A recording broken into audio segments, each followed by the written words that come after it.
Hello दोस्तों, अब पढ़ते हैं अपन त्रिभुज के बारे में। तो ज्योमेट्री में अगला पार्ट है त्रिभुज। और त्रिभुज में एक त्रिभुज में माध्यिका जो है, माध्यिका कहाँ मिलती है, उससे कौन सा केंद्र बनता है, और उसके बाद है लंब केंद्र क्या होता है, परिकेंद्र क्या होता है, त्रिभुज के अंतःव्रत क्या होते हैं, परिव्रत क्या होते हैं, इस बारे में सारी डिटेल अपन पढ़ेंगे इस वीडियो में। ठीक है, चलिए शुरू करते हैं।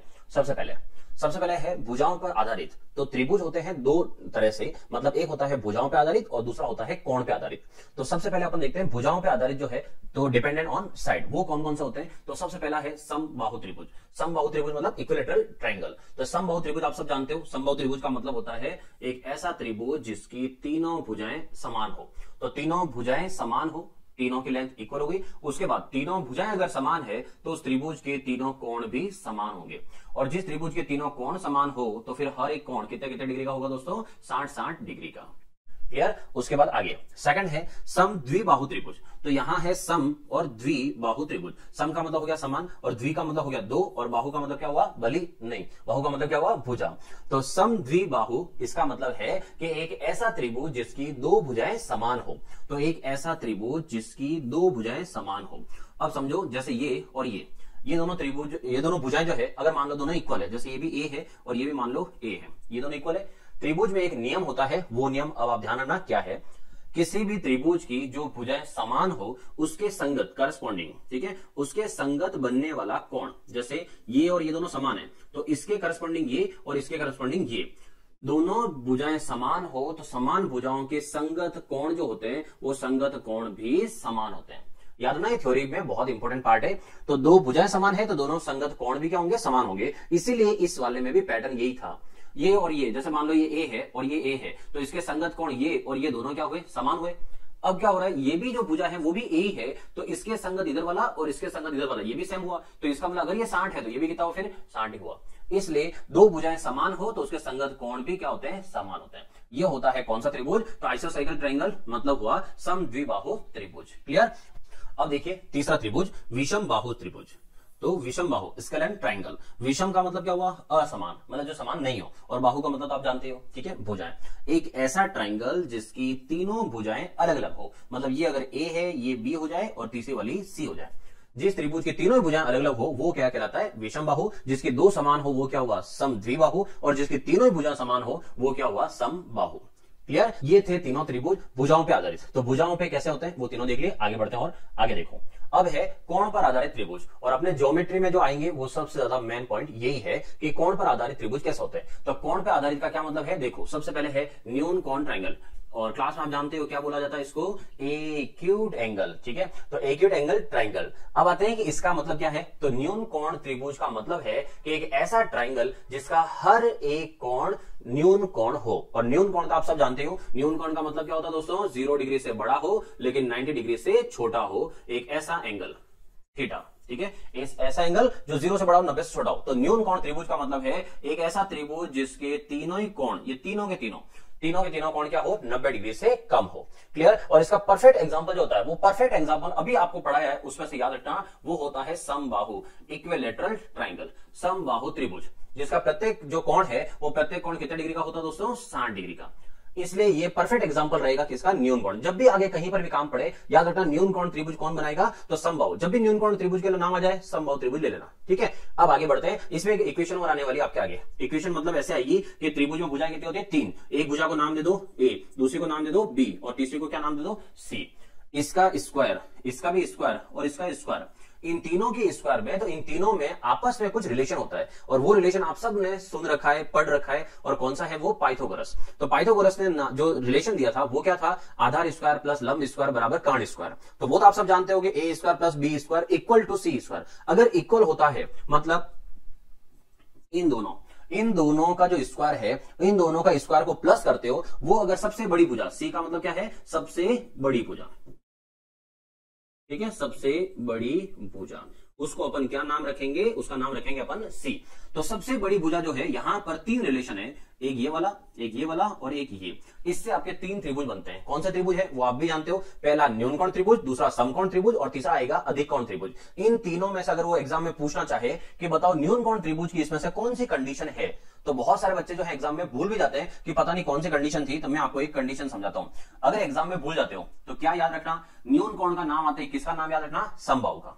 याद रखोगे किसका नाम, समबाहु का। एक समबाहु त्रिभुज बना लेना छोटा सा, ये समबाहु त्रिभुज, इसकी तीनों भुजाएं मान लो कोई भी 1 2 3 4 आपकी मर्जी हो जो भुजा मान लो, तो तीनों भुजाएं क्या होगी 3 3 3। अब आपको ये रिलेशन चेक करना है। अच्छा ये आपको पता है कि ये क्या है, ये समबाहु त्रिभुज है और न्यून कोण त्रिभुज है, तो न्यून कोण त्रिभुज का रिलेशन आपको कौन समझा देगा, समबाहु। और रिलेशन में अब इसको डालते हैं, तीनों भुजाओं का नाम, तो इसको एक को ए मान लो, एक को बी और एक को क्या मान लो सी। अब रिलेशन चेक करते हैं, A square plus B square और ये सी स्क्वायर, ये हो गया 3 स्क्वायर प्लस 3 स्क्वायर और ये हो गया 3 स्क्वायर।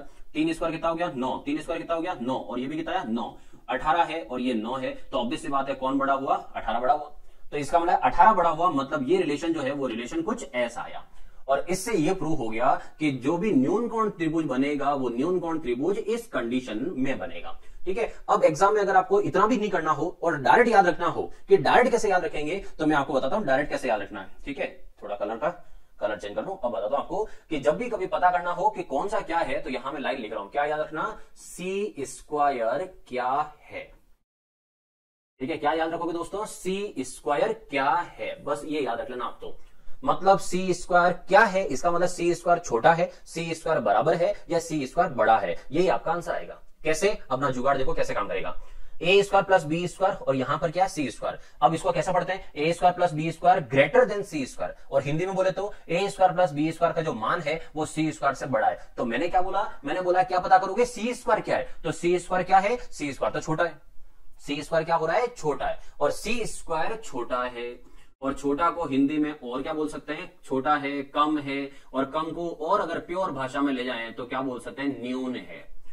सी स्क्वायर क्या है, तो सी स्क्वायर क्या है, छोटा है, मतलब कम है, मतलब न्यून है। अब तो आ गया होगा समझ में, तो सी स्क्वायर क्या है, बस ये पॉइंट लेके चलो, आपको इक्वेशन आराम से मिल जाएगी। अब मुझे यहां से इक्वेशन याद भी नहीं करनी पड़ेगी, कैसे, सी स्क्वायर अगर छोटा हुआ तो न्यून कोण त्रिभुज, सी स्क्वायर को अगर छोटा करना है तो इनको फिर बड़ा करना पड़ेगा, ये बड़े हो गए, हो गया अपना काम। ये हो गया ए स्क्वायर प्लस बी स्क्वायर, बड़े हैं किससे, सी स्क्वायर से, तो इससे कौन सा बनेगा, न्यून कोण त्रिभुज बनेगा। क्लियर। अब आगे वाले जो दो ट्रायंगल है उसमें आपको बहुत आसानी हो जाएगी। चलो देखते हैं कैसे। आगे है समकोण त्रिभुज। ठीक है, अब समकोण त्रिभुज लेना है। अब समकोण त्रिभुज में तो आप पहले से जानते हो, पाइथागोरस ने जो फॉर्मूला दिया है उसको कहीं मुझे बताने की जरूरत नहीं, आप सबको पता है कि ये अगर मान लो ए है, ये मान लो अगर बी है, और ये सबसे बड़ी भुजा क्या है, सी है, तो ए का स्क्वायर, बी का स्क्वायर और सी का स्क्वायर का रिलेशन चेक करना है, तो क्या हो जाएगा, A square plus B square equal to C square. Clear. और इसको इसलिए नहीं आपको नहीं समझाना पड़ रहा मुझे, क्योंकि इसके वर्ड जो है अंदर शब्द क्या लिखा हुआ है, सम। पीछे वाले में क्या शब्द था, न्यून। न्यून का मतलब है कि सी स्क्वायर क्या है, छोटा है, तो न्यून कोण। सी स्क्वायर क्या है, बराबर है, समान है, तो समान मतलब सम है, तो कौन सा बन गया, समकोण त्रिभुज। अब आते हैं तीसरा, तो इसका वैसे भी आप समझो दो पढ़ लिया तो तीसरा आपको आ ही जाएगा, अधिक कोण त्रिभुज। तो अधिक कोण त्रिभुज में मान लो एक भुजा ए है, दूसरी भुजा बी है और तीसरी भुजा क्या है, सी है। अब वापस मैं आपसे पूछता हूं सी स्क्वायर क्या है, क्या लिखा है, सी स्क्वायर क्या है, इसका शब्द पढ़ो, क्या नाम है, अधिक कोण, ऑब्ट्यूज एंगल ट्रायंगल।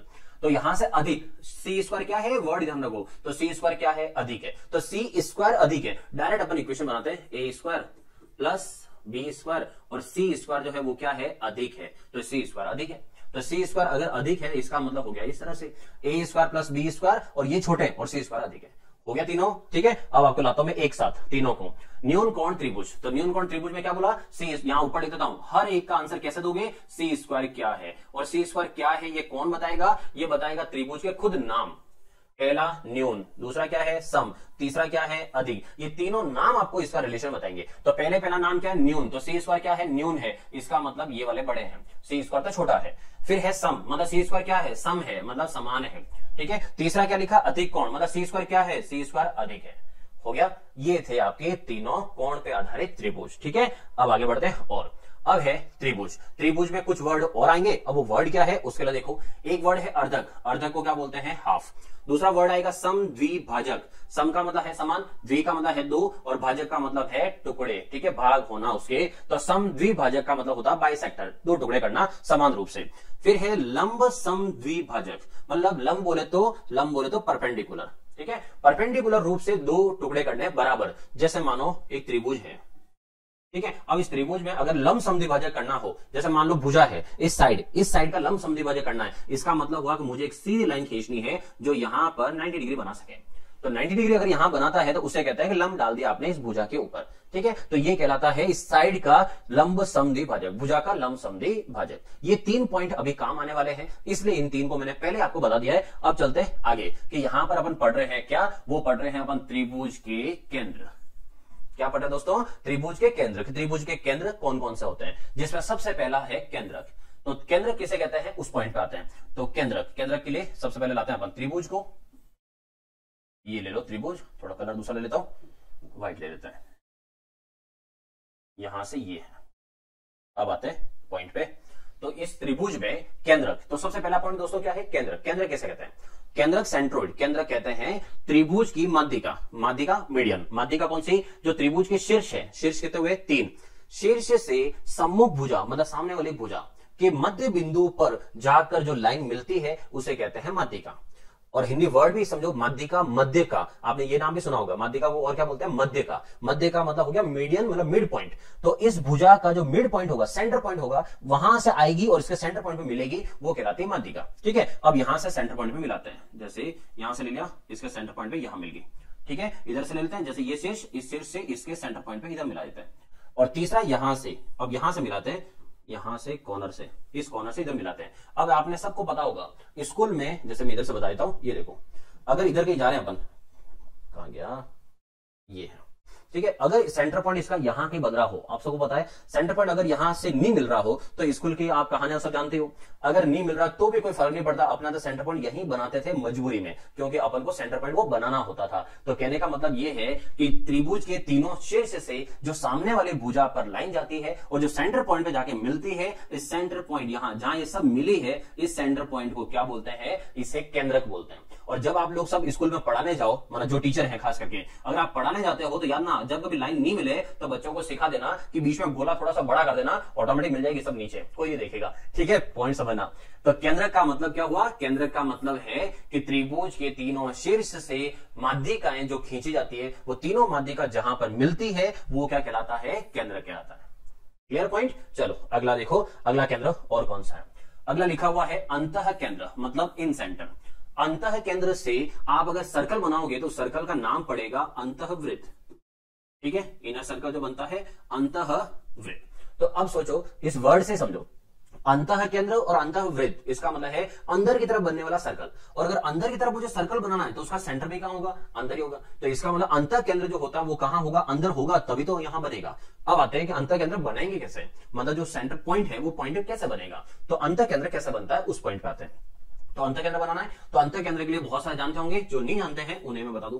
अंतः केंद्र बनता है दोस्तों जो कोण है, एंगल, ठीक है। कोण, कोण कौन से, यहां पर 3 वर्टेक्स, 3 शीर्ष है, 3 शीर्ष है तो कोण भी कितने हुए, 3 कोण हुए। कोणों के अर्धक, ठीक है, पूरा लिख देता हूं यहां पर, कोणों के अर्धक, ठीक है। कोणों के अर्धक जहां पर मिलते हैं, तो कोणों के अर्धक, आधा आधा, कोण को आधा आधा करो, वो जहां पर मिलते हैं वो वाला क्या कहलाता है, अंतः केंद्र कहलाता है। अब ये कि कोणों के अर्धक कहां मिलते हैं, कैसे पता करें, तो देखो इसके लिए प्रैक्टिकली में क्या करते हैं, तो प्रैक्टिकल में ऐसा होता है, ये एक लाइन खींची जाती है ऐसे, कर्व, लाइन में कर्व, ऐसा कर्व बनाते हैं। उसके बाद क्या करते हैं, आप सब जानते हो प्रकार नॉब, नॉब तो आप सबको पता है, ऐसा रख के फिर अपन ऐसे चाप काटते थे स्कूल में, बस वही नॉब। तो कैसे रखना है, यहां से एक हाथ यहां रख के एक कट इधर लगाना है, एक यहां पर रख के एक कट इधर लगाना है, ऐसे। तो इस तरह से जो कट लगाए जाते हैं, ठीक है, अभी तो मैंने ऐसे लगा दिया हाथ से, यहां जो कट लगाते हैं वो कट जैसे यहां से लेके इधर कहीं लगाओ और इधर से इधर कहीं लगाओ, ये कट को आपको इस पॉइंट से मिलाना होता है। तो यहां से मिलाते हैं, यहां से ऐसे, ठीक है, यहां के जाके ये ऐसे मिलता है सेंटर, तो यहां होता है ये सेंटर। अब देखो ये जो लाइन है, क्या लाइन बैठ रही है, यहां बैठेगी नहीं, तो अब ये लाइन नहीं बैठती, इसको उड़ाना पड़ेगा, और इस लाइन को उड़ाएंगे तो यहां से ये तो पूरा गायब हो जाएगा अपने डायग्राम में, छोड़ो फिर। तो यहां से क्या करना पड़ेगा, अब मैं आपको यहां से मिटा देता हूं कि ये सेंटर हो गई है, सेंटर में लाइन। अब इधर से सेंटर लाइन हो गई, अब इधर से मिलानी पड़ेगी, तो यहां से भी लेके आते हैं, यहां से सेंटर लाइन, ये बिल्कुल सेंटर से उधर से जा रही हो, एक इधर से आ गई और एक लाइन इधर से लानी पड़ेगी, ये भी सेंटर में, यहां से सेंटर लाओ, ये सेंटर, मिले नहीं मिले आपको तो मिलानी है, ठीक है। अपना काम क्या है, बस मिलाना है, जो मिल जाए आगे उनकी जिंदगी चाहे जैसे गुजारे, अपना काम है उनको मिलाना है बस। तो यहां से अपन ने मिला दिया। अब देखो त्रिभुज के 3 शीर्ष हो गए, त्रिभुज के तीनों शीर्ष से यहां पर 3 कोण बने, इन तीनों कोणों की जो अर्धक है, कोण का आधा आधा कर दिया, तो तीनों कोणों के अर्धक जहां पर जाके मिलते हैं, तो तीनों कोणों के अर्धक जहां पर मिलते हैं वो वाला क्या कहलाता है, अंतः केंद्र कहलाता है। क्लियर अब तो क्या हुआ, अंतः केंद्र, कोणों के अर्धक। आगे बढ़ते हैं और कौन सा केंद्र है, तो आगे देखो। और अगर आप इससे जैसे पीछे वाले पे वापस आता हूं, इससे अगर आप सर्कल बनाना चाहते हो तो सर्कल बनाना हो तो यहां से ऐसे ये जो बनाओगे आप सर्कल, कौन सा वाला, ये अंदर वाला, और ये अंदर वाला सर्कल क्या कहलाएगा दोस्तों, ये सर्कल कहलाएगा अंतःवृत्त। क्या कहलाएगा, अंतःवृत्त। तो इनर सर्कल जो कहलाता है वो अंतःवृत्त जो है वो ये है, किससे बनता है, अंतः केंद्र से। चलिए आगे बढ़ते हैं। आगे लिखा है ऑर्थो सेंटर, बोले तो लंब केंद्र। अब लंब केंद्र कैसे, तो जो सामने वाली भुजा पे 90 डिग्री बनाएगा वो कहलाता है लंब केंद्र। तो अब अपन को बनाना है 90 डिग्री। अब यहां से अगर मैं लेता हूं कि सामने वाली भुजा पे 90 डिग्री बन जाए, ऐसा कुछ लेना है, तो 90 डिग्री लगभग लगभग मुझे यहां से ये दिख रहा है कि 90 डिग्री यहां पर आराम से बन जाएगा। अब लेते हैं इधर से, तो इधर से अगर 90 डिग्री बनाना हो तो इसका 90 डिग्री लगभग लगभग यहां कहीं बनेगा।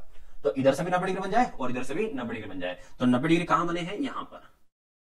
एक 90 डिग्री इधर, एक 90 डिग्री इधर, ये बन गया 2 90 डिग्री। अब है तीसरे की बारी, तो तीसरा वाला ये, और इससे डालेंगे सम्मुख भुजा, सामने वाली भुजा पे लंब यहां पर, तो यहां के आए और क्या बन जाए, 90 डिग्री। तो यहां से बनाया है अपन ने 90 डिग्री, तो ये वाला 90 डिग्री। अब तीनों लंब केंद्र, तीनों शीर्ष से अपने लंब डाले, सामने वाली भुजा पे लंब डाले हैं, तो शीर्ष से सम्मुख भुजा पर डाले गए लंब, शीर्ष से सम्मुख मतलब सामने वाली भुजा पर डाले गए लंब जहां पर मिलते हैं वो वाला लंब केंद्र कहलाता है। मतलब ये वाला जो है ये है ऑर्थो सेंटर लंब केंद्र। क्लियर। और इससे कोई सर्कल नहीं बनता है। सर्कल किससे बनते हैं, एक तो इनर सेंटर, इन सेंटर है वो अंतर केंद्र, उससे बनेगा, और एक बनेगा कौन सा, सर्कम सेंटर, आगे और पढ़ने वाला अपन परिकेंद्र। तो ये सर्कल तब बनते हैं, लंब केंद्र से कोई सर्कल नहीं बनता है। क्लियर। तो लंब केंद्र किसे कहते हैं, जहां लंब मिलते हैं। तीसरा है कौन सा, परिकेंद्र, सॉरी तीसरा क्या, चौथा आ गया, चौथा है परिकेंद्र। अब परिकेंद्र का मतलब क्या है, सर्कम सेंटर। तो परिकेंद्र कैसे बनेगा, परिकेंद्र का मतलब क्या है, तो देखो ये ट्राइंगल, इस ट्राइंगल को बाहर तीनों जो ये शीर्ष है वो तीनों शीर्ष मिले और एक सर्कल बना दे, तो वो बनता है एक यहां पर सेंटर बनेगा, जहां से नॉब रख के एक सर्कल बनाया जाएगा।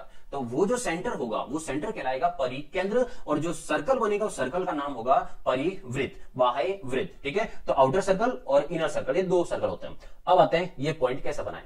अब हमने कोण का आधा कर दिया, ठीक है, कोण का आधा हो गया, लंब हो गया, माध्यिका हो गई। अब आते हैं परिकेंद्र किससे बनता है। तो दोस्तों परिकेंद्र किससे बनता है, तो परिकेंद्र के लिए क्या करेंगे, जो भुजा है, भुजा के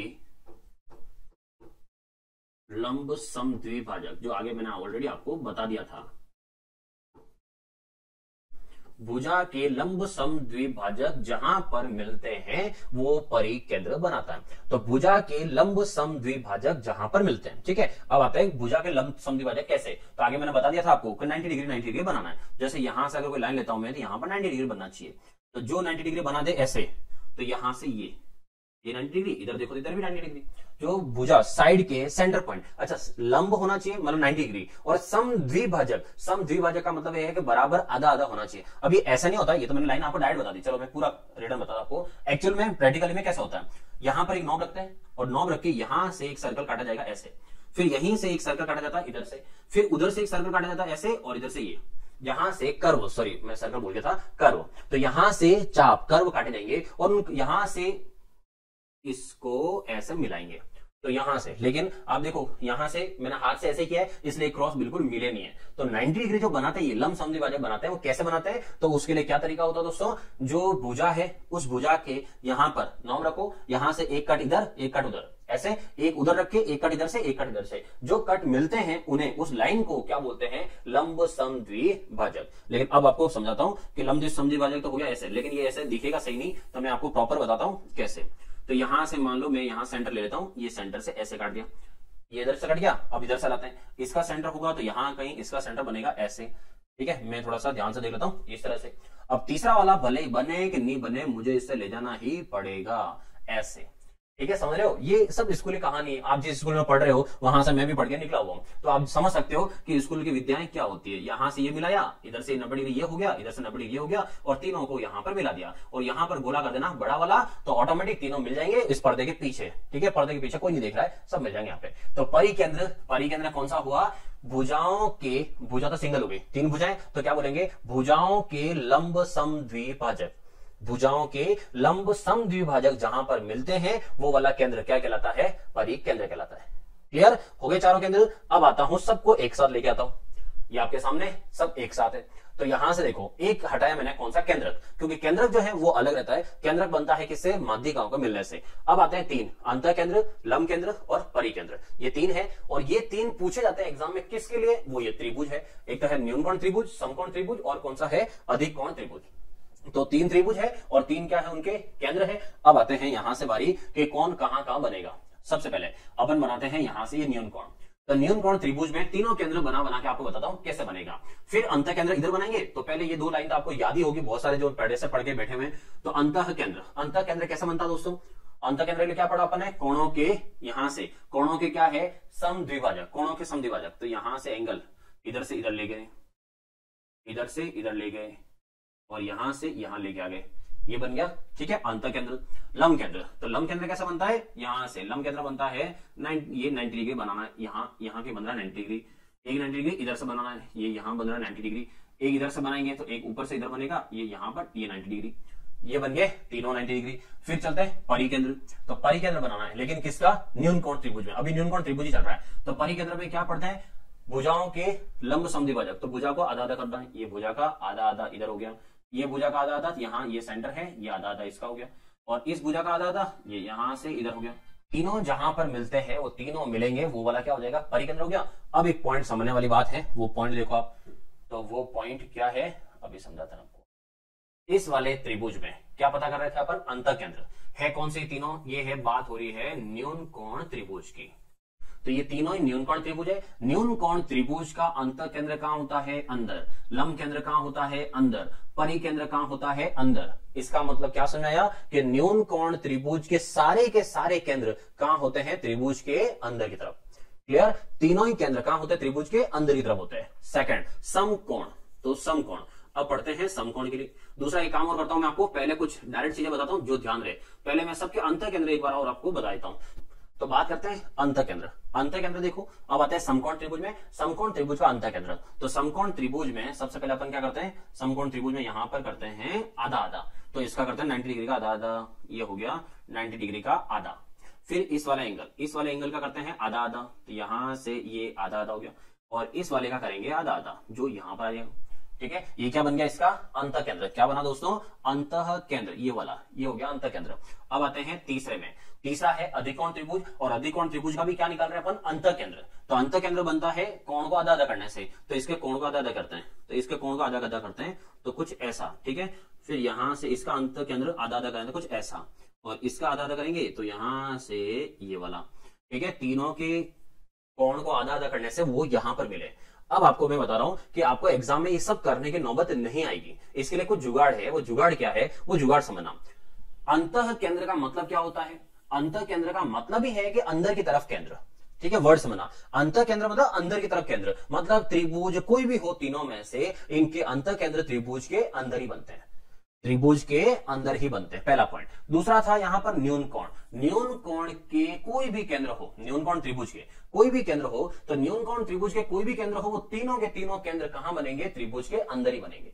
तो न्यूनकोण का परफेक्ट एग्जांपल आपको मैंने बताया था, क्या होता है, समबाहु त्रिभुज। समबाहु त्रिभुज का कोई भी केंद्र हो वो अंदर ही बनेगा, और किसी का भी अंतः केंद्र हो वो अंदर ही बनेगा, ठीक है। यहां तक तो कुछ याद ही नहीं करना। फिर अब आपके पास सामने पॉइंट कितने हैं, 4। इन 4 पॉइंट को आपको समझना है। अब कैसे समझना है वो भी समझा देता हूं, इसका भी जुगाड़ याद रखो, तो एक जुगाड़ बताता हूं, ठीक है। आप क्लास के अंदर बैठे हुए हो, और जो मेरे साथ ऑफलाइन पढ़ चुके हैं वो तो सब ये कहानी जानते ही है। आप क्लास में बैठे हुए हो, अब आपको क्लास से भागना है, जाना है, तो सबसे पहले आप कहां तक जाओगे, क्लास की बाउंड्री तक जाओगे, क्लास की बाउंड्री तक, मतलब गेट तक, खिड़की तक, ऐसे जहां से बाहर निकलना है वहां तक आप पहुंचोगे। फिर आप देखोगे कोई देख तो नहीं रहा है, ठीक है, आपको पता है कोई नहीं देख रहा है, लेकिन आगे लोगों को पता है कि सब देख रहे हैं। तो अब ये आप बाउंड्री पे पहुंचे, फिर आप इधर उधर देख रहे हो, और फिर आपको लगा कोई नहीं देख रहा, फिर आप भाग जाओगे। समझना, आप क्लास के अंदर बैठे हो, अब आप सेकंड में कहां जाओगे, बाउंड्री पर जाओगे, बाउंड्री से देखोगे आप, और बाउंड्री से आपको पता चला कोई नहीं देख रहा है, फिर आप भाग जाओगे, ठीक है। अब कहानी में जो मैंने पिरोया है उसको मैं प्रैक्टिकली लाता हूं कैसे। अब आते हैं अपन इस पॉइंट पे कि लंब केंद्र बनाते हैं। तो लंब केंद्र देखो क्या होता है, लंब केंद्र का मतलब है 90 डिग्री बनाना है। अब इस कोने से अगर मैं यहां से चलूं तो इसका 90 डिग्री जो बनाऊंगा वो तो यही बनेगा, ये यहां से आगे बढ़ा दूं मैं, तो जो इस पॉइंट पे जाना मुझे, इस पॉइंट का 90 डिग्री यही बनेगा, ठीक है। तो इसका 90 डिग्री यहां बन गया ये वाला, इस सिर से इधर। अब आता हूं मैं इधर से, कि अगर इधर से 90 डिग्री बनना चाहूं तो काम बनेगा, तो इधर से 90 डिग्री बनाऊंगा तो इधर से सीधी लाइन जो आ रही है वही आगे बढ़ेगी, तो इसका मतलब है इसका जो 90 डिग्री बनेगा वो भी यहीं बनेगा। तो इसका 90 डिग्री यहीं बना, इसका 90 डिग्री यहीं बना। अब है तीसरा शीर्ष, तो तीसरा शीर्ष ये वाला ही है। अब इससे अगर मैं 90 डिग्री बनाऊंगा तो वो 90 डिग्री यहां बनेगा। तो इसका मतलब हुआ कि इसका 90 डिग्री यहां, ये सामने इस भुजा पर, क्योंकि 90 डिग्री कहां बनाते हैं अपन, ये शीर्ष से इधर लाइन डाली, यहां 90 डिग्री बना, इधर से इधर ये डाले, यहां 90 डिग्री बना, और इधर से ये वाला, ये 90 डिग्री बना। इसका मतलब तीनों अगर देखा जाए तो तीनों कहां पर मिल रहे हैं दोस्तों, तो तीनों मिल रहे हैं यहां पर, ये वाला पॉइंट, यहां पर तीनों के तीनों लंब केंद्र मिल रहे हैं। तो तीनों के तीनों लंब केंद्र जो मिल रहे हैं वो पॉइंट, तो तीनों के तीनों लंब केंद्र अगर आपको थोड़ा सा लाइट डार्क करके बताऊं तो कुछ ऐसे, ये वाला हिस्सा, ठीक है, ये वाला हिस्सा जहां आपको नजर आ रहा हो वो वाला, ये वाला दिख रहा होगा अब तो त्रिभुज में समकोण त्रिभुज का शीर्ष, कौन सा शीर्ष, समकोण वाला, 90 डिग्री वाला, 90 डिग्री वाला जो शीर्ष है वहां उस शीर्ष पर तीनों मिलते हैं और वहां क्या बनाते हैं, लंब केंद्र बनाते हैं। क्लास के अंदर था बंदा, अब कहां आया, बाउंड्री पे आ गया, ठीक है। एग्जाम में याद नहीं करना है, प्रैक्टिकली आप चीजें बना सकते हो। अब कॉर्नर पे आ गया, ये लंब केंद्र हो गया। अब आता हूं मैं आगे, इधर हूं, चलो एक बार इधर आ जाते हैं। ये जो क्लास में बैठे हुए ये कहां तक भाग रहे हैं, एक बार वो भी देख लेते हैं।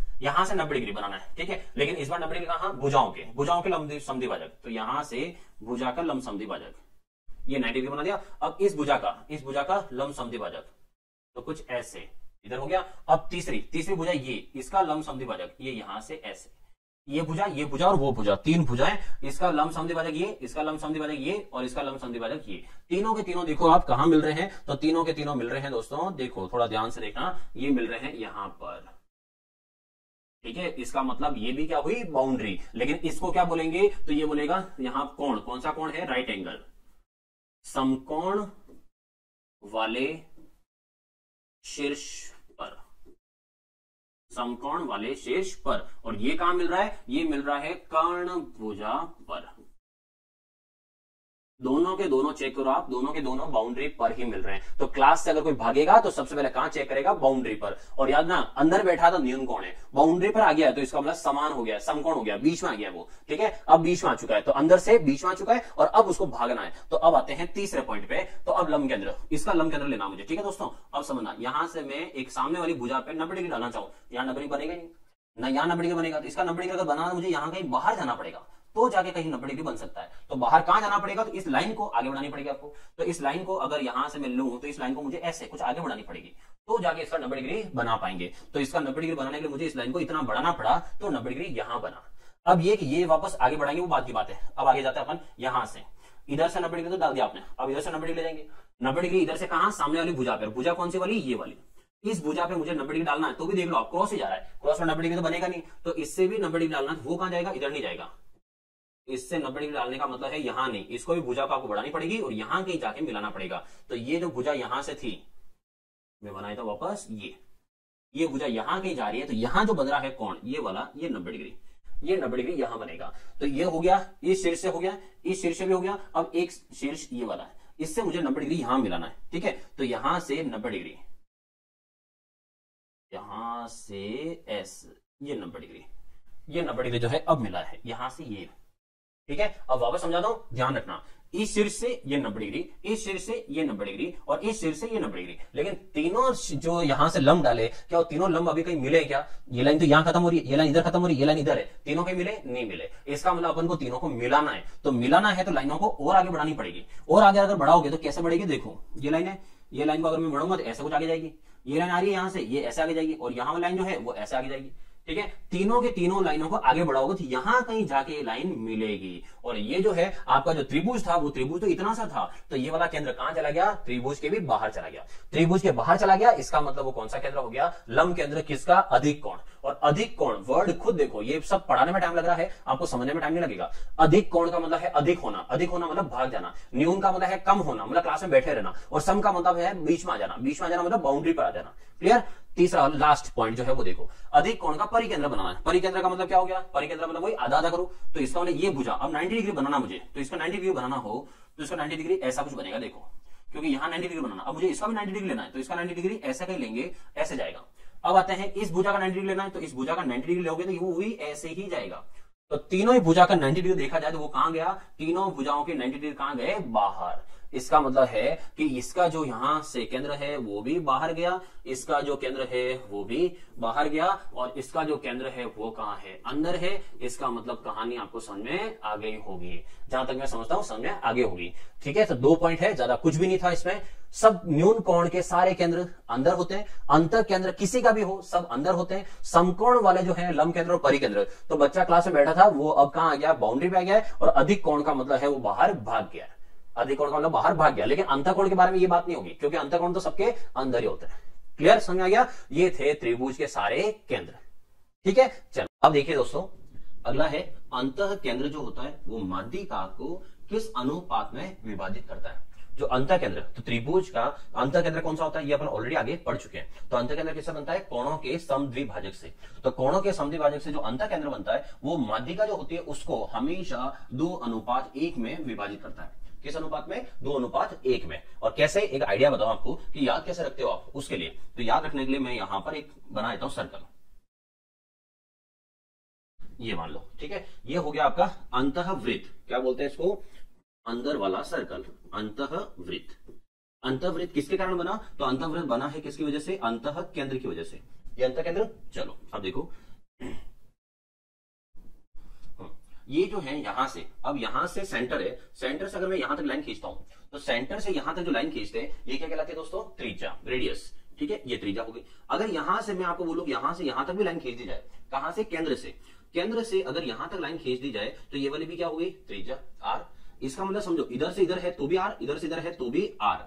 तो यहां पर अगर मैं आर को बोल दूं ये 1 सेंटीमीटर है, तो ये आर ये भी कितनी हुई, 1 सेंटीमीटर। लेकिन फिर भी ऊपर की जो जगह है अभी तक वो खाली है। तो अगर मैं कहूं कि इस लाइन को पूरी मिला दें अपन ऐसे, मतलब ऊपर से लगाकर नीचे तक ऐसे ये लाइन पूरी मिला दी जाए, अब ये लाइन पूरी कितने टुकड़ों में बढ़ जाएगी, तो समझो यहां से लगाकर यहां तक है 1 सेंटीमीटर, यहां से लगाकर यहां तक है 1 सेंटीमीटर। तो जितना ये पार्ट है उतना ही पार्ट ये ऊपर भी है।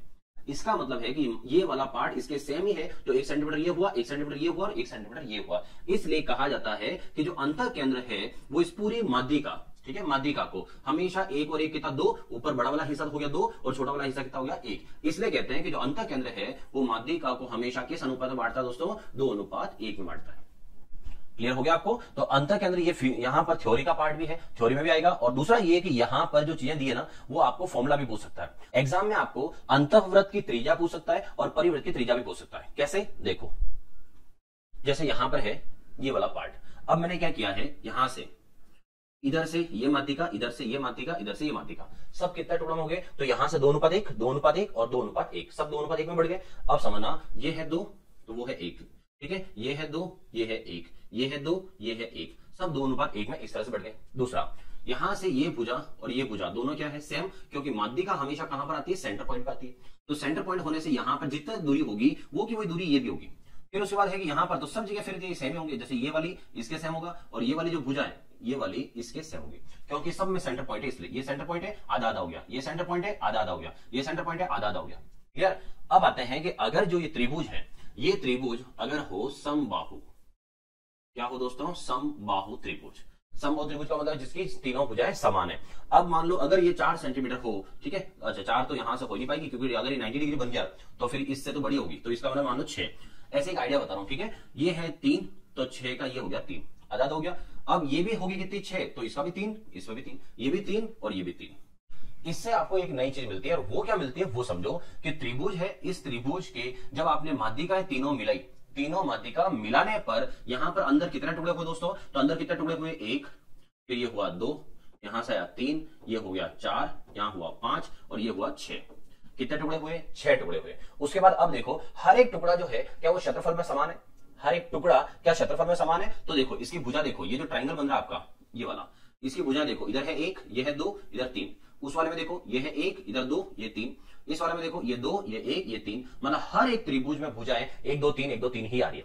इसका मतलब ये हुआ कि जब त्रिभुज की भुजाएं तीनों सेम है, इसका मतलब उनका क्षेत्रफल भी सेम ही होगा। तो दोस्तों क्या ध्यान रखना है, समबाहु त्रिभुज की माध्यिकाएं जहां पर मिलती है उसकी वजह से 6 त्रिभुज बनते हैं, माध्यिका मिलती है जिससे 6 त्रिभुज बनते हैं और 6 के 6 क्षेत्रफल में क्या होते हैं, समान होते हैं। तो अगर आपसे पूछा जाए इसके नंबरिंग डाल के, मतलब नाम डाल देते हैं ए बी, ये हो गया सी, और बीच में यहां पर डी ई एफ, और बीच में ये जो पॉइंट है इसको नाम देते हैं क्या, ओ। अब आपसे मैं पूछूं, बताओ यहां से त्रिभुज त्रिभुज एडीओ का जो क्षेत्रफल है वो क्षेत्रफल क्या होगा, और रिलेशन किसके साथ पूछ रहा हूं मैं, पूरे बड़े वाले त्रिभुज के साथ। ठीक है, मतलब इस टुकड़े का क्षेत्रफल बता दो कि पूरा जो त्रिभुज है उस त्रिभुज में से इसका क्षेत्रफल आप कैसे बताओगे। तो इसका क्षेत्रफल बताना क्या है, ये तो 6 टुकड़ों में से एक टुकड़ा है। क्या बोला मैंने, 6 टुकड़ों में से एक टुकड़ा है। अच्छा 6 टुकड़े किसके, पूरे त्रिभुज के। तो पूरे त्रिभुज के 6 टुकड़ों में से सिर्फ एक टुकड़ा है। तो अगर इसका क्षेत्रफल मुझे बताना हो कि त्रिभुज एडीओ का क्षेत्रफल क्या होगा, तो मैं ऐसे लिखूंगा 1/6 इंटू त्रिभुज एबीसी का क्षेत्रफल, त्रिभुज एबीसी का क्षेत्रफल ऐसे। तो त्रिभुज एडीओ का क्षेत्रफल जो है वो होगा एबीसी के क्षेत्रफल के 1/6 के बराबर। तो पॉइंट ये है कि जब भी त्रिभुज बनाओ उस त्रिभुज में कितने टुकड़े हो रहे हैं और वो त्रिभुज कौन सा है वो भी डिपेंड करता है, त्रिभुज कौन सा है, क्योंकि अगर दूसरा कोई त्रिभुज हुआ तो फिर इक्वल होगा ही नहीं। ठीक है, चलो और ऐसे पॉइंट देखते हैं। नेक्स्ट दे रखा है त्रिभुज, यहां से जो त्रिभुज बना है उसके अंदर एक ये एंगल, एक ये एंगल, क्या किया है यहां पर, किया है आधा आधा। तो यहां से आधा किया मतलब कोणों का समद्विभाजक। तो ये लिखा है, अच्छा यहां जो लिखा वो क्या है, ओबी, ओ ये रहा, बी ये रहा। ओबी जो है वो एंगल बी का अर्धक है, एंगल बी का अर्धक है मतलब आधा आधा है। अगर यहाँ 60 डिग्री हुआ तो 30 है ना, 30 हो गया। फिर दे रखा है कि जो ओसी है, ओसी एंगल सी का अर्धक है, तो ये और ये हो गया आधा आधा। अब अपन को रिलेशन ढूंढना है, और वो रिलेशन कौन सा, इसके और इसके बीच का रिलेशन ढूंढना है। और ये रिलेशन आपको पहले से पता भी होगा। ठीक है, और ऑलरेडी ये बहुत सारे एग्जाम में आ भी चुका है। अब कैसे निकालते हैं, एक एग्जांपल पहले समझाता हूं फिर इधर पॉइंट पे आता हूं। तो कैसे निकालते हैं पहले उस पॉइंट पे चलते हैं। यहां से एक त्रिभुज है, त्रिभुज के तीनों कोणों का योग कितना हो गया 180। उसमें से ये वाला जो एंगल है ये मान लो 40 डिग्री है। कितना हुआ दोस्तों, 40 डिग्री। अब 180 में से 40 हटा दो, अब कितना हो गया 140। 140 में से क्या कर दो, इधर चाहो तो दोनों सेम सेम भी ले सकते हो और चाहो तो अलग अलग भी ले सकते हो। तो अपन अलग अलग ही लेते हैं। यहां से मैं इसको ले लेता हूं 70 डिग्री। ठीक है, और थोड़ा सा मैं इसको बड़ा भी कर देता हूं। अब देखो एक कोण लेते हैं 40 डिग्री, दूसरा कोण यहां ले लेते हैं अपन 60 डिग्री। ठीक है, तो तीसरा कोण कितना हो जाएगा, तो 40 और 60 कितना हो गया 100 डिग्री। 100 के बाद कितना बच गया 80 डिग्री, ये आ गया 80 डिग्री। ठीक है, अब क्या करना है, अब यहां से आपको करना है आधा आधा। तो यहां से मैं इसका कर देता हूं आधा, यहां से इसका मैं कर देता हूं आधा। तो अगर इसका मैं आधा करता हूं तो यहां कितना आया दोस्तों 30 डिग्री। तो इसका मतलब यहां पर ये जो दिख रहा है ये छोटा सा, ठीक है, अभी बात हो रही है इस त्रिभुज में, तो कलर चेंज कर देता हूं मैं इसका, ये तो यहां से ये जो है ये है कितना 30 डिग्री। तो फिर ये 60 हटा देता हूं एक बार, ये हो गया 30 डिग्री। ये कितना है 80, तो 80 में से अब कितना बचा अपने पास, तो अपने पास बचा है 40, ये हो गया 40 डिग्री। 30 डिग्री ये 40 डिग्री ये कितना हो गया दोस्तों 70 डिग्री। दूसरा यहां से यहां पर क्या बन रहा है, त्रिभुज बन रहा है, और त्रिभुज के तीनों कोणों का योग 180 होता है, जिसमें से 30 हीरा ना 40 हीरा 70, तो ये हो गया 180 में से 70 हटाओगे तो यहां कितना आएगा 110 डिग्री। कितना है दोस्तों 110 डिग्री। अब मेन पॉइंट ये है कि आप यहां पर दे रखा है 40 और यहां है 110, बस इन दोनों का रिलेशन बताना है कि ये आंसर आया कैसे। मतलब ये तो आपने पूरा बना के किया, अगर आपको एंगल पता ही नहीं है उस समय आप कैसे लोगे। तो एग्जाम में एक तो ये तो हो गया जुगाड़, इसे कहते हैं जुगाड़ के आपने जुगाड़ से निकाल दिया। अगर अपन उधर से नहीं करें और इधर से करें तो कैसे कर सकते हैं, तो इसका सीधा एक फॉर्मूला यूज करना। क्या करना है, यहां वाला जो कोण है वो कैसे आएगा, तो इसको मैं नाम रख देता हूं थीटा, जो भी कोण होगा वो। तो यहां का आंसर जो आता है वो एक्चुअल में यहां से आता है दोस्तों 90 डिग्री प्लस जो थीटा है उस थीटा का क्या कर देना आधा, सीधा सही आंसर है। 90 डिग्री प्लस थीटा का आधा करो और आपको आंसर मिल जाएगा यहां का। तो अब आते हैं तो 90 डिग्री इस वाले में इसका आंसर देखते हैं कि इसका आंसर ऐसे कैसे आ रहा था। तो 90 डिग्री ये प्लस ऊपर का एंगल कितना है 40 और 40 डिग्री का क्या करना है आधा। तो 90 डिग्री और 40 का आधा कितना हो गया दोस्तों 20, 90 और 20 कितना हो गया 110। तो अपन को कहीं पर भी कोई त्रिभुज बनाने की जरूरत नहीं पड़ी। ठीक है, तो यहां से अगर बनाते हो तो पूरा ऐसे, नहीं हो तो डायरेक्ट याद रखना ऐसे। क्लियर, कब ये सब कब है, जब ये दोनों अर्धक दे रखे हो, आधे आधे दे रखे हो, तब आप ये डायग्राम मतलब ये फॉर्मूला यूज ले सकते हो। दूसरा ध्यान ना, ये सिर्फ और सिर्फ ट्राइंगल में होता है, आप आगे जाके पढ़ोगे ये कि ये सेम चीज पढ़ोगे कहां पर, सर्कल में। ध्यान ना दोस्तों, कहां की बात कर रहा हूं मैं, सर्कल में। ऐसे अगर वृत्त के अंदर ये चीज आती है तो उसमें ये रिलेशन नहीं बैठता है। तो बहुत सारों को पता भी होता है कि ये एंगल तो ऊपर वाले का डबल होता है, लेकिन यार ना वो डबल जो है वो त्रिभुज में नहीं होता, वो कहां होता है सर्कल, वृत्त में होता है। तो वृत्त में ये जो एंगल बनता है वो उस वाले का हमेशा डबल होता है। मतलब अगर मैं इसको यहां लिखता 40 डिग्री, तो अगर वो 40 लिखता तो यहां का आंसर फिर कितना आता 80 डिग्री आता।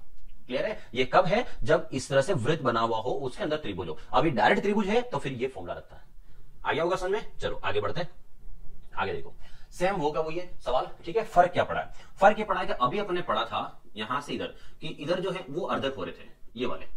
ठीक है, अब जो है अब यहां से अर्धक किसके थे वो, तो ये कोण अंदर वाला था इस त्रिभुज में। ये जो त्रिभुज एबीसी, इस त्रिभुज एबीसी में बी और सी को जो अपने अर्धक किए थे आधे आधे, वो अंदर वाले थे। अंदर वाले मतलब अंतः कोण थे। ठीक है, अंतः कोण थे। अब जो है, अब ये वाला जो है इसके मैं अर्ध कर रहा हूं, तो अगर इसके अर्ध कर रहे हो आप तो इसका मतलब है इसके अर्ध का मतलब हो गया, इस बार हम बात कर रहे हैं बहिष्कोण की। किसकी बात कर रहे हैं दोस्तों? बहिष्कोण की। तो यहां पर जो बाहर वाला एंगल है उसके बहिष्कोण की बात हो रही है, और यहां से ये लाइन है ऐसे। क्लियर? तो अब देखो क्या करना है, जैसे आप चाहो तो इसका भी सेम है, वापस आप एग्जांपल ले सकते हो। कैसे? यहां से कोई एंगल ले लो, वहां से सेम, जैसे पिछला सवाल था 40 डिग्री, ये 40 डिग्री लिया था, फिर इधर अपन ने लिया था कितना 60, तो 60 का कितना हुआ था 30, ऐसे ऐसे करके अपने पूरा किया था। ठीक है, अब सोचो अंदर वाला अगर 60 है तो बाहर वाला एंगल कितना हुआ, क्योंकि एक लाइन पर बनने वाला पूरा कोण कितना होता है 180 होता है। 180 में से ऊपर वाला ये कितना हो गया दोस्तों 30 डिग्री, तो ये अगर 30 है तो बाहर वाला ये कितना हो गया, तो वो 30 है तो ये वाला कितना हुआ 120 डिग्री, और 120 डिग्री का अगर मैं आधा करूंगा तो कितना आएगा 60 डिग्री, कितना आएगा 60 डिग्री, और ये वाला भी कितना आएगा 60 डिग्री। क्लियर? उसके बाद अगर मैं इधर के एंगल की बात करूं तो 60 हो गया 40 हो गया, 60 और 40 कितना हो गया 100 का आधा कितना आया, तो सॉरी 180 में से 100 चला गया, बचा कितना 80। अगर ये वाला 80 है तो बाहर का कोण कितना हुआ, तो अगर ये 80 है तो बाहर का कोण हुआ कितना 100, क्योंकि 180 टोटल, तो 100 और 100 में से ये आधा कितना हुआ 50, कितना है दोस्तों 50 डिग्री। अब ये देखो वापस ये वाला आपका एक त्रिभुज है, इस त्रिभुज के तीनों कोणों का योग कितना होगा 180 होगा, उसमें से ये कितना है 60 है, ये कितना है 50 है, तो 60 और 50 कितना हो गया 110 डिग्री। अब 180 है, 180 में से ये हो गया कितना 110 डिग्री, तो 110 डिग्री में से बचा कितना वो यहां आ जाएगा, तो बचा हुआ कितना है 70 डिग्री। 50 और 60 110, 110 के बाद कितना बच गया 70 डिग्री, तो यहां का कोण कितना है दोस्तों 70 डिग्री आया। ठीक है, अब ये कि ये आंसर डायरेक्ट कैसे लाया जाए उसके लिए क्या करेंगे, तो ये आंसर किससे डायरेक्ट लाना है, इससे, इस वाले से अगर ये वाला डायरेक्ट लाना हो तो यहां से यहां लाने का रिलेशन क्या होगा, अब आपको मैं वो रिलेशन बता रहा हूं। तो क्या करना, अभी आपने पिछले वाले में क्या किया था, जो 90 डिग्री है उसमें आपने प्लस किया था, इसको जो ऊपर कोण लिखा उसके आधे को, तो क्या किया था आपने प्लस किया था। तो अंतर कोण जब हो तो आप क्या करोगे प्लस करोगे, लेकिन जैसे ही बहिष्कोण की बात आए आप प्लस नहीं करोगे, आप क्या करोगे माइनस करोगे। तो 90 डिग्री में से आप उसको माइनस करोगे। ठीक है, तो ये है 90 डिग्री, और जो कोण है उसका आधा करो, तो कोण का आधा कितना हुआ 40 का आधा 20 डिग्री, और 90 में से 20 हटा दो, 90 डिग्री में से 20 डिग्री हटा दो, और 90 डिग्री में से अगर 20 डिग्री हटाओगे तो बचेगा कितना दोस्तों 70 डिग्री, कितना आया 70। इसका मतलब हुआ कि अगर ये कोण निकालना हो तो वो कोण भी डायरेक्ट निकाल सकते हो, उसमें कोई ये पूरा इतना जमेला करने की आपको जरूरत नहीं है। ठीक है, तो ये कोण दे रखा हो तो 90 में से आधा करके ये निकल जाएगा, और अगर ये निकालना हो तो 90 में प्लस करके ये निकल जाएगा। क्लियर है? तो इस तरह से निकाले जाते हैं बाहर के कोण और अंदर के कोण। क्लियर? आगे बढ़ते हैं, और अगला देखो, अब दे रखा है अंतः कोण व बाह्य कोण के अर्धक जहां पर मिलते हैं, बाह्य कोण के और अंतः कोण के अर्धक जहां मिलते हैं। तो अंतः कोण का मतलब हुआ ये वाला, ये अंतः कोण, और इसका क्या कर दिया अर्धक। ठीक है, और ये त्रिभुज, अच्छा त्रिभुज किसकी बात हो रही है, इस त्रिभुज की, इस त्रिभुज की बात हो रही है, और इस त्रिभुज में ये वाला बाहर वाला क्या हो गया बहिष्कोण, तो बहिष्कोण का भी क्या कर दिया अर्धक, और अंतःकोण का भी क्या कर दिया अर्धक। तो अंतःकोण का अर्धक और बहिष्कोण का अर्धक जहां पर मिलते हैं वो कोण का इस कोण से क्या रिश्ता होता है ये बताना है। ठीक है, तो इसमें देखो यहां पर मान लो वापस मैं लाता हूं, जैसे एंगल मान लेते हैं 60 डिग्री, ये 60 डिग्री, अब ये 60 डिग्री है और आपसे पूछा जाए कि ये वाला कोण कितना है, तो वापस सेम जुगाड़ है आपके पास, आपको इनको यहां पर कोण ले लो, अपनी मर्जी से कोई भी कोण ले सकते हो। अब मर्जी से अगर मैं कोण लेता हूं, मान लो इस बार मैं इसको ले लेता हूं यहां से 70, अगर 70 लेता हूं ये कितना हुआ 35, और ये भी कितना आया 35, क्योंकि आधा कर दिया। 60 ये ले लिया मैंने, 70 ये ले लिया, तो 60 और 70 कितना हो गया 130। अब 130 के बाद बचा कितना, तो 180 में से 130 इधर चला गया, तो बचा कितना 50 डिग्री।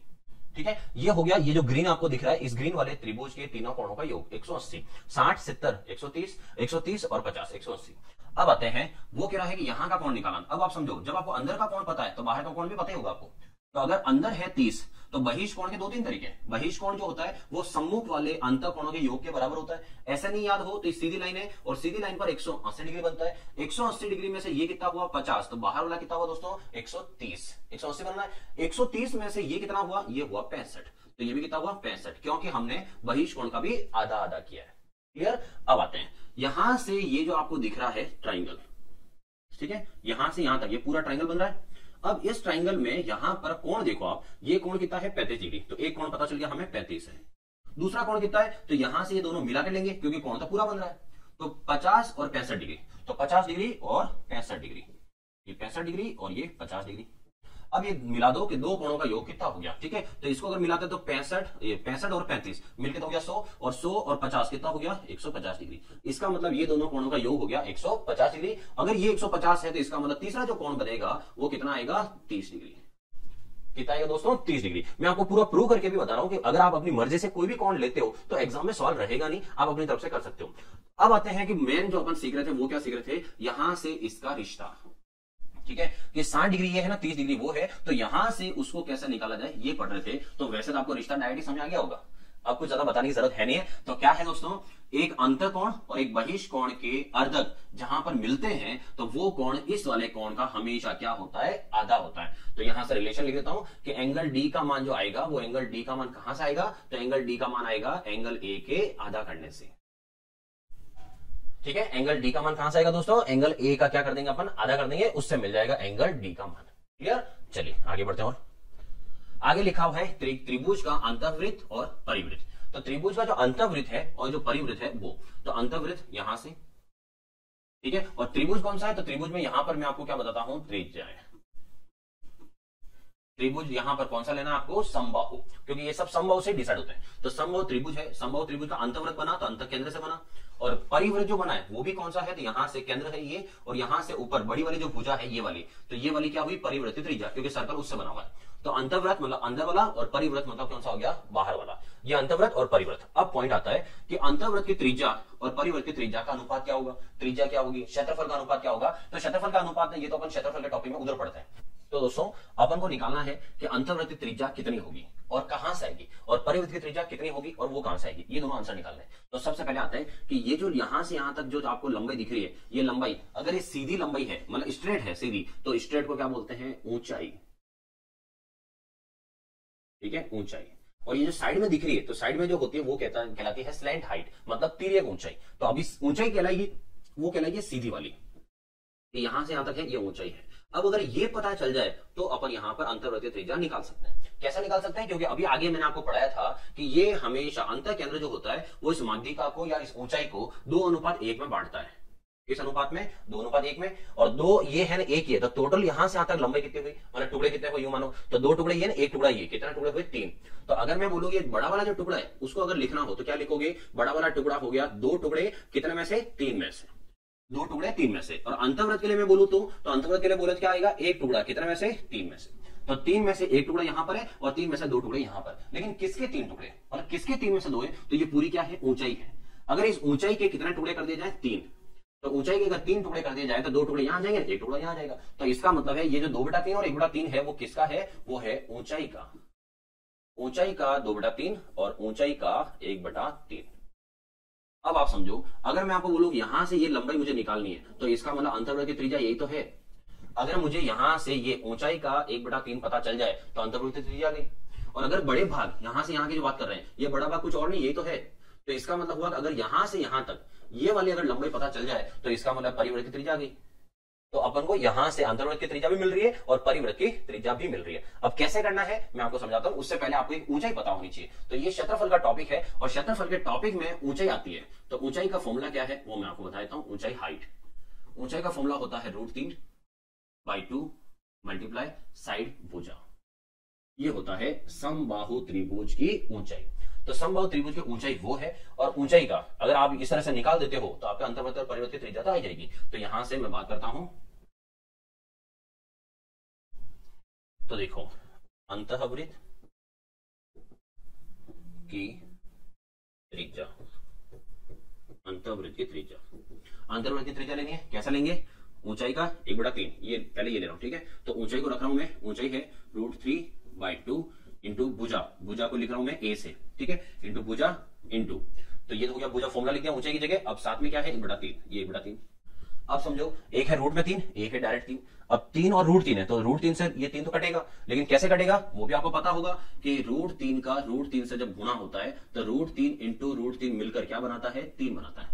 √3 मिलकर क्या बनाता है, 3 बनाता है। तो 3 को हटा के आप क्या लिख सकते हो, √3 लिख सकते हो। तो यहां से आगे बढ़ते हैं, √3/2 इंटू ए, और यहां पर 3 को हटा के मैं लिख रहा हूं √3 और √3। क्लियर। तो यहां से 3 को हटा के मैंने ये लिखा है ताकि अपन आसानी से काट सके और आपको मैं समझा सकूं। तो यहां से मैंने √3 से √3 काट दिया। अब क्या बचा है उसको देखो, तो यहां से बचा हुआ है ए, और ए का क्या कर दो, (2 लिख रहा हूं मैं इसके नीचे ये, और इसको मैं लिख रहा हूं साइड में पीछे 1/√3।